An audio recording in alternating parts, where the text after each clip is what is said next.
नमस्कार दोस्तों, मैं हूं प्रदीप डबास। आज हम बात करने वाले हैं उस फैसले की जिसने हरियाणा की राजनीति को झंझोर कर रख दिया है।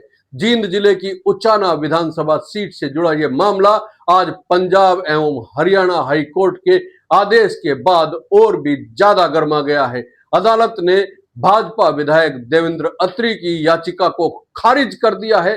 अत्री चाहते थे कि कांग्रेस नेता ब्रजेंद्र सिंह की चुनाव याचिका को बिना सुनवाई के ही खारिज कर दिया जाए, लेकिन अदालत ने साफ कहा कि यह मामला सुनवाई योग्य है और अब इस पर बाकायदा सुनवाई होगी। अगली तारीख 19 सितंबर तय की गई है, जब आरोप तय करने की प्रक्रिया शुरू हो सकती है।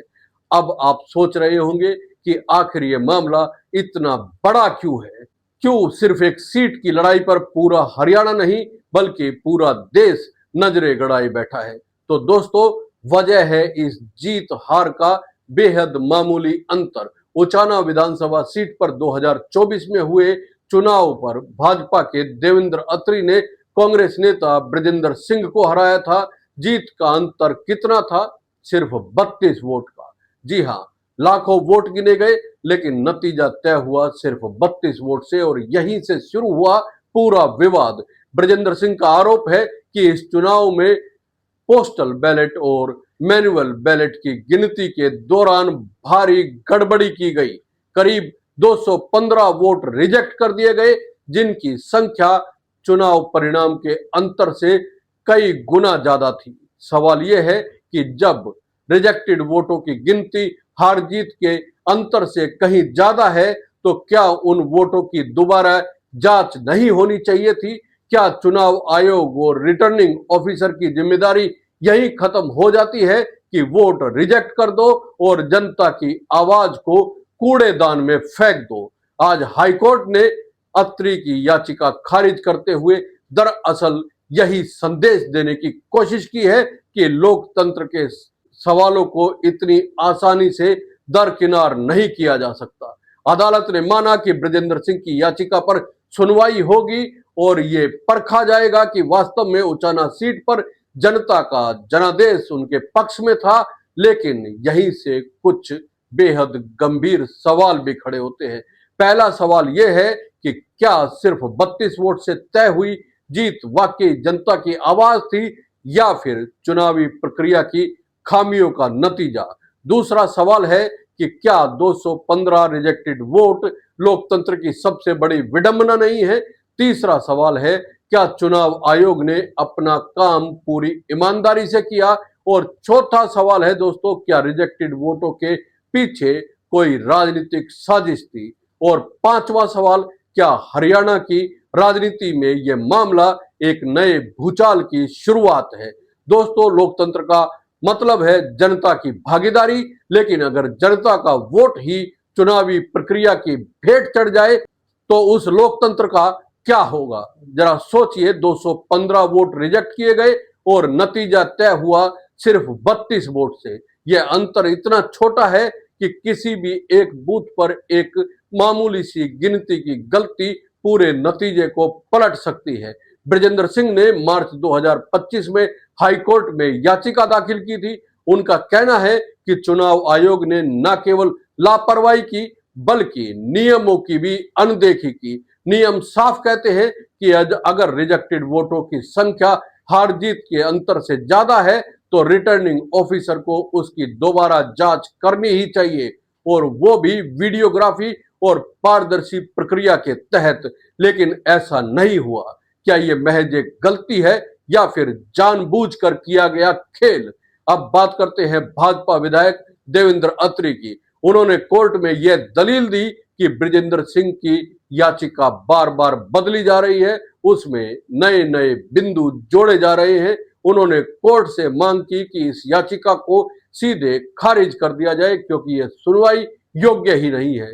लेकिन अदालत ने साफ कर दिया कि लोकतंत्र के सवालों को इतनी आसानी से दरकिनार नहीं किया जा सकता। अदालत का संदेश साफ है, अगर हार जीत सिर्फ 32 वोट पर टिकी है तो रिजेक्ट वोट उससे कई गुना ज्यादा है, तो जांच जरूरी है। दोस्तों, यहां पर सवाल सिर्फ उचाना सीट का नहीं है, सवाल पूरे लोकतंत्र का है। जब जनता वोट डालती है तो उसे भरोसा होता है कि उसका वोट गिना जाएगा, उसकी आवाज सुनी जाएगी। लेकिन अगर उसका वोट रिजेक्ट हो जाए, कैंसिल कर दिया जाए, तो उस भरोसे का क्या होगा? क्या यह लोकतंत्र की हत्या नहीं कहलाएगा? आज जब अदालत ने फैसला सुनाया तो पूरे हरियाणा की राजनीति में हलचल मच गई। कांग्रेस इसे अपनी बड़ी जीत मानकर चल रही है। उसका कहना है कि आखिरकार अदालत ने उनकी दलीलों को मान्यता दी। वहीं भारतीय जनता पार्टी इसे एक सामान्य प्रक्रिया बता रही है। लेकिन सच ये है कि आज का फैसला हरियाणा की सियासत में नया मोड़ लेकर आया है। अब जरा सोचिए, अगर 19 सितंबर को अदालत ने आरोप तय कर दिए और सुनवाई के बाद रिजेक्टेड वोटों की दोबारा जांच होती है, तो क्या नतीजा बदल सकता है? क्या ब्रजेंद्र सिंह, जो महज 32 वोट से हारे थे, फिर से विधायक बन सकते हैं? अगर ऐसा हुआ तो क्या यह भाजपा के लिए करारा झटका नहीं होगा? और क्या कांग्रेस के लिए संजीवनी साबित नहीं होगा? इस पूरी लड़ाई का एक और पहलू भी है। उचाना विधानसभा सीट हमेशा से हरियाणा की राजनीति का हॉटस्पॉट रही है। यहां से जीतना सिर्फ विधायक बनना नहीं, बल्कि प्रदेश की राजनीति में अपनी पकड़ बनाना माना जाता है। ब्रजेंद्र सिंह जानते हैं कि अगर ये सीट उनके हाथ आती है तो कांग्रेस को न सिर्फ एक विधायक मिलेगा, बल्कि एक बड़ा राजनीतिक संदेश भी जाएगा कि भाजपा ने जनता का जनादेश छीनने की कोशिश की और अदालत ने उसे पलट दिया। लेकिन यहां एक बड़ा सवाल खड़ा होता है, क्या अदालतें लोकतंत्र की रक्षा कर सकती है? क्या जनता की आवाज अदालतों के आदेश से तय होनी चाहिए, या फिर ये जिम्मेदारी चुनाव आयोग की है? अगर चुनाव आयोग ही पारदर्शी तरीके से काम नहीं करेगा तो फिर जनता किस पर भरोसा करे? दोस्तों, आज का फैसला एक चेतावनी है। ये चेतावनी चुनाव आयोग के लिए भी है और राजनीतिक दलों के लिए भी है। लोकतंत्र की ताकत वोट है और वोट की गिनती में लापरवाही लोकतंत्र को कमजोर करती है। अगर 215 वोट रिजेक्ट कर दिए गए और हार जीत का अंतर सिर्फ 32 है, तो यह मामला किसी भी कीमत पर नजरअंदाज नहीं किया जा सकता और इसे अनदेखा करना भी नहीं चाहिए। सोचिए, जिन लोगों ने अपने मताधिकार का इस्तेमाल किया, क्या उनके वोट का यह हश्र होना था?